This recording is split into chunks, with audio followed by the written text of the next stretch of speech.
There's a lot of anecdotal advice around on improving your marriage. But if you want something you can really use that will actually make a difference and reignite your marriage, check out the link in the description below.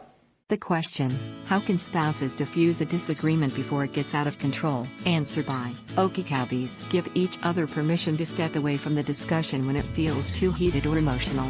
Give each other permission to table the discussion until a specific time or certain time period has passed. This can't be misused as a get-out-of-jail-free card to avoid the discussion, though. Be aware that your spouse has issues and valid points, too. Seek first to understand your spouse, and don't just listen in order to formulate a better argument. Know your own signs of being emotionally upset, and know your spouse's. When you see these signs in your spouse, but they don't seem to realize it, give each other permission to say something.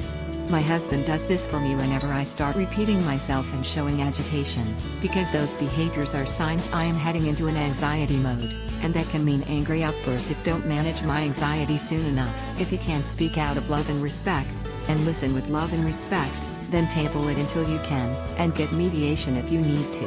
Answer by Sharon Talbot. Both spouses should agree during a calm period to pick and choose their battles. One way to put this into effect is for one person to ask the other, is this really worth arguing about? Or do you really want to make an issue of this now? Another tactic is to count to 10 and take some deep breaths. If things are getting really out of hand, there is a technique that is often used in couples counseling. Both people write down their grievances and then tell the other, who agrees to listen and not comment. The person who lists their grievances has a time limit, such as 5 minutes, so the other one won't be overwhelmed. Once the spouse is done listing things that bother them, then the other gets to respond in the same manner. It works surprisingly well. Answer by April Ball. Distract them. My husband does this to me, and it's a brilliant tactic. He's usually working on a project, and let's be honest there, it's usually me who is irked about something.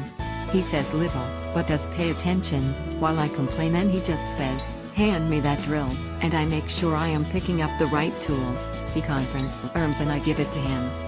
I continue on talking, but generally, the break-in subject has cooled me off, and a few minutes later he will ask my opinion on whatever he is working on. I consider that, give him an answer, and then promptly forget what exactly I was peeved about. Fight averted. It's sneaky and, like I said, brilliant.